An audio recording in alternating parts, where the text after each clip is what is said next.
There are moments in television history that don't simply mark the end of a program, they mark the end of an era. The cancellation of The Benny Hill Show in 1989 was one such moment. For over 3 decades, Benny Hill had been a fixture of British living rooms, a comedian so beloved and so widely watched that his name had become virtually synonymous with British humor itself. At his peak, more than 20 million viewers tuned in every week to watch his slapstick routines, his cheeky wordplay, and his madcap chases set to that unforgettable bouncing theme tune.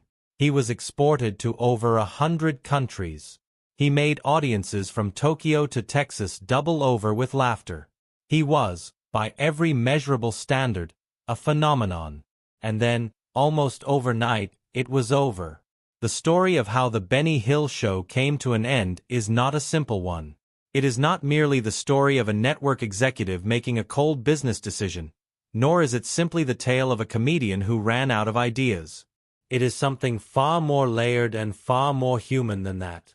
It is the story of a man who refused to change in a world that was changing rapidly around him, of a television industry caught between commercial loyalty and cultural responsibility, and of one particular sketch, one scene, that became the breaking point after years of mounting tension. To understand how a single piece of television comedy could bring down an empire built over 30 years, you have to understand the man who built it, the world he was performing in, and the moment when those two things finally, irreparably collided. Alfred Hawthorne Hill was born on January 21, 1924, in Southampton, England. His father was a circus-trained clown who had transitioned into the more stable profession of surgical appliance fitter, and his mother was a homemaker. It was a modest, working-class upbringing in a city that, while not without its charms, offered little in the way of glamour or spectacle. But even as a young boy, Hill had a gift for making people laugh. He was a mimic, an observer, a child who studied people on the street and stored their mannerisms away like a mental archive waiting to be drawn upon. Before comedy became his profession, Hill tried his hand at a remarkable variety of occupations. He worked as a milkman in the early mornings, driving a cart through Southampton streets. He was a drummer in a dance band. He served as a driver and stagehand for traveling theater companies, spending more time watching performers than actually performing. Each of these experiences, humble and unglamorous as they were, fed into what would eventually become his comedic sensibility.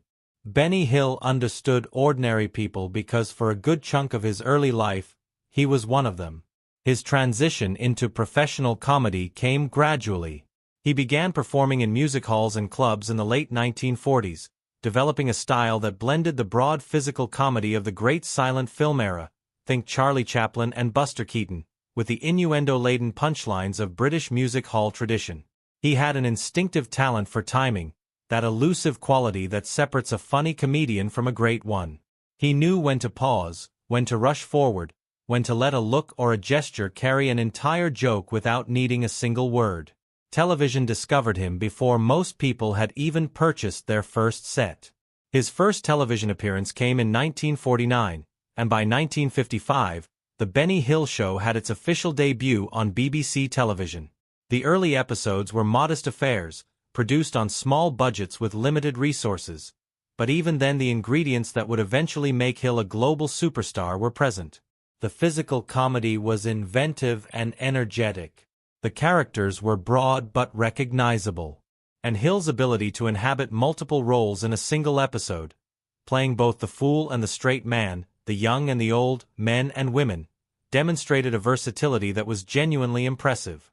Through the late 1950s and 1960s, the show grew steadily in both ambition and audience.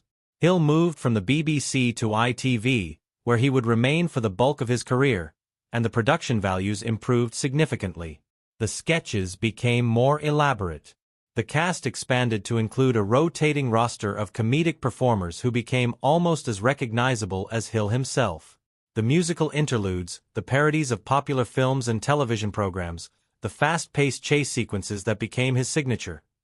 All of these elements coalesced into a format that felt both uniquely British and somehow universally appealing. By the 1970s, Benny Hill was not merely a successful comedian.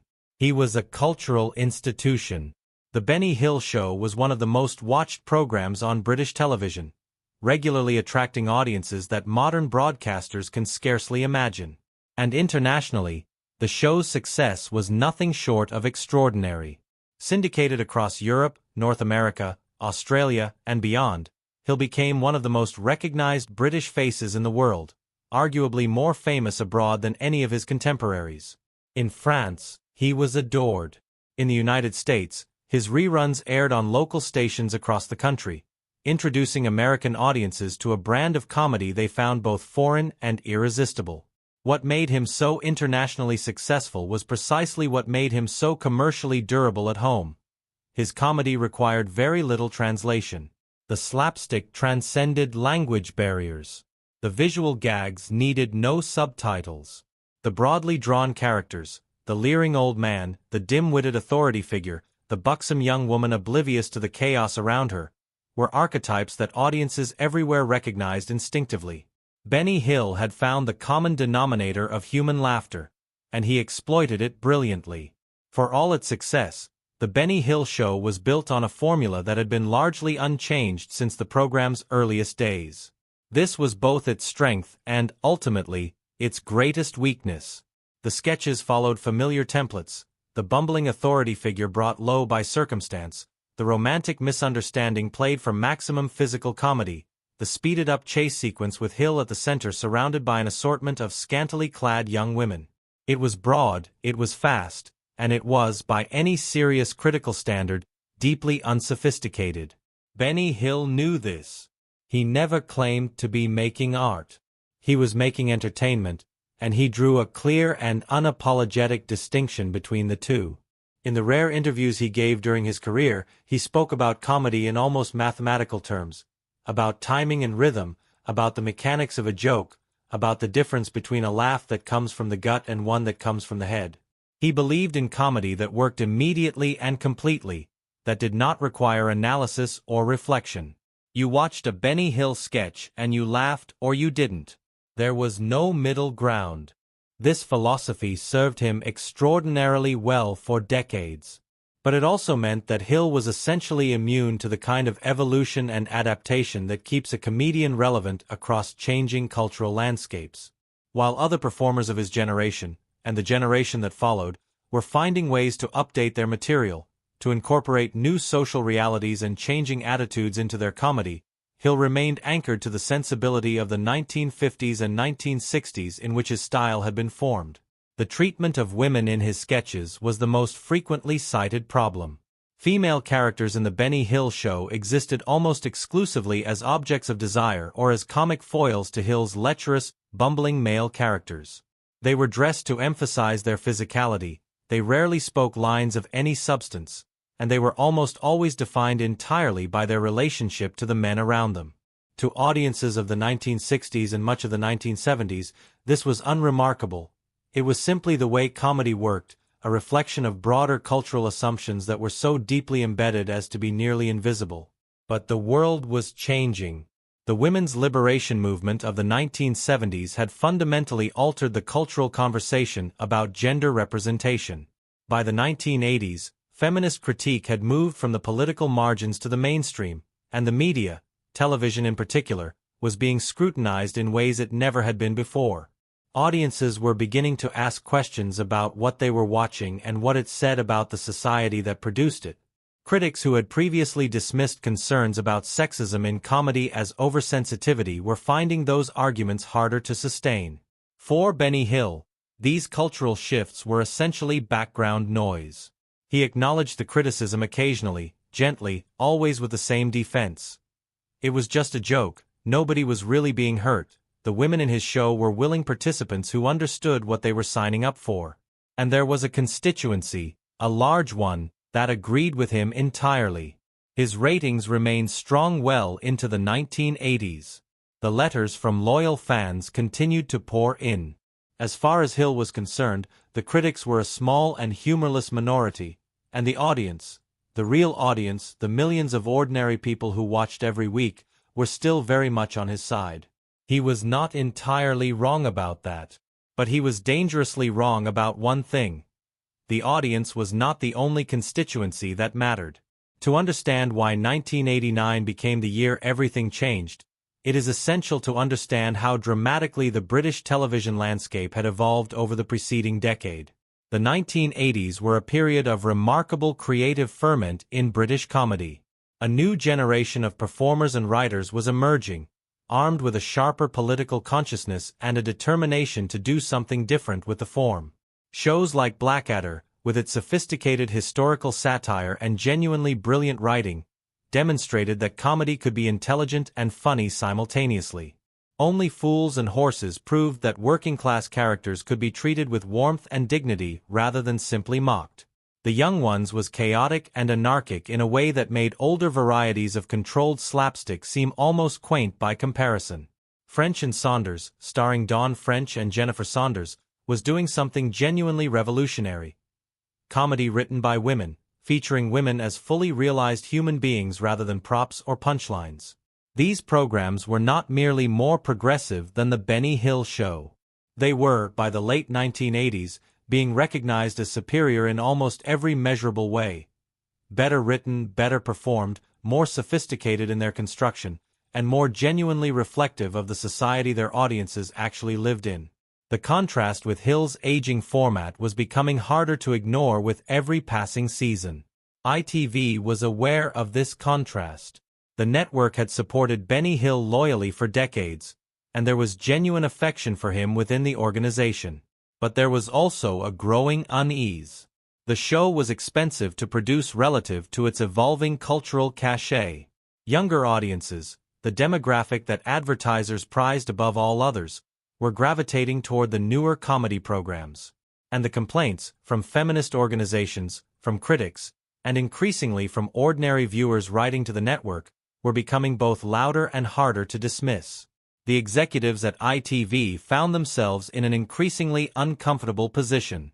On one hand, Benny Hill still delivered substantial audiences and had been a cornerstone of their programming for decades. On the other, the network had an image to maintain, and that image was being complicated by their continued association with a comedian whose attitudes toward women were becoming, by the standards of the day, genuinely problematic. They were looking, whether consciously or not, for a reason to act. And in the spring of 1989, Benny Hill gave them one. The sketch itself, by the standards of what Benny Hill had been producing for 30 years, was not especially unusual.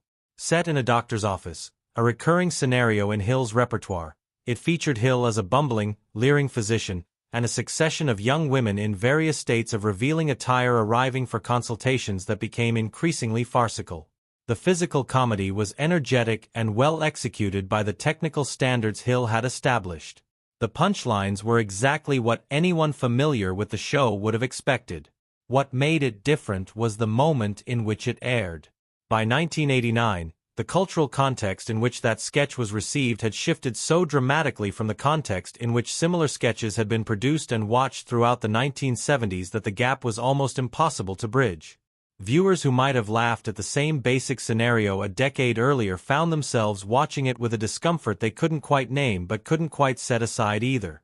The humor felt not just dated but actively uncomfortable, a relic of a set of assumptions about women that the audience was, in growing numbers, no longer willing to accept as harmless fun.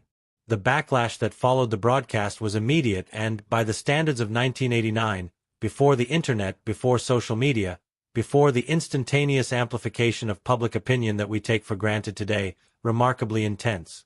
Feminist organizations issued formal statements. Television critics who had been writing increasingly skeptical reviews of the show for several years now had a concrete example around which to crystallize their objections. The letters that arrived at ITV following the broadcast were, in unprecedented numbers, negative. Even some of Hill's longtime supporters in the press found themselves struggling to mount a defense.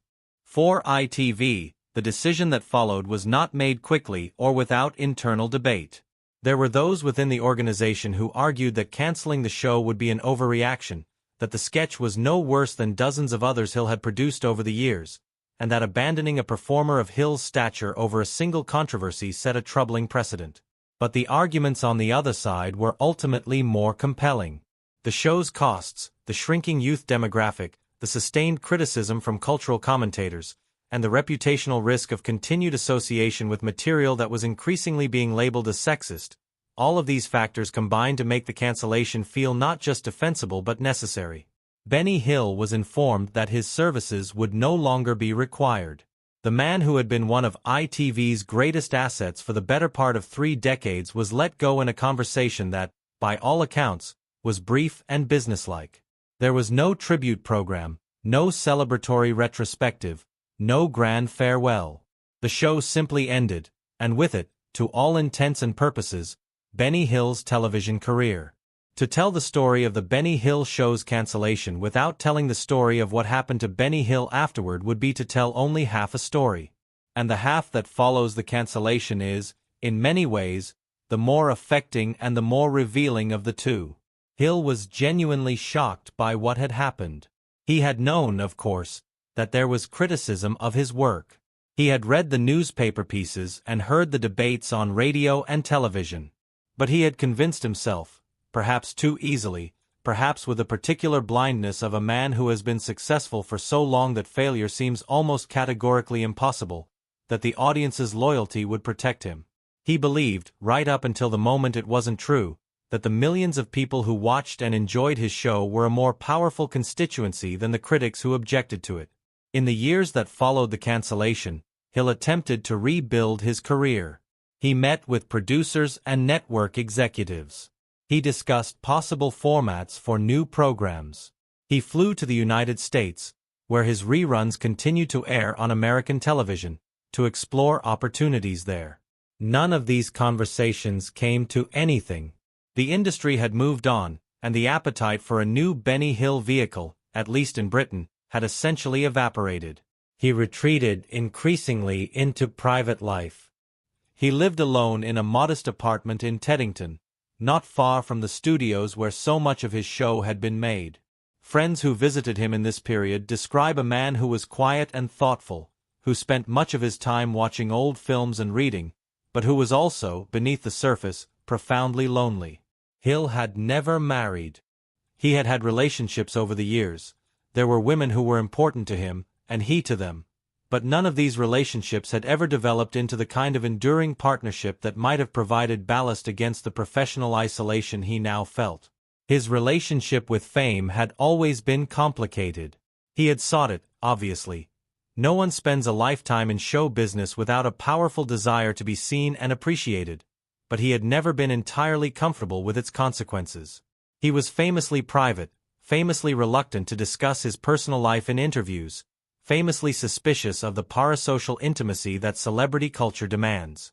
When the fame receded, it left behind not a man who was relieved to be out of the spotlight, but one who found the absence of public recognition far more painful than he had expected or was willing to admit.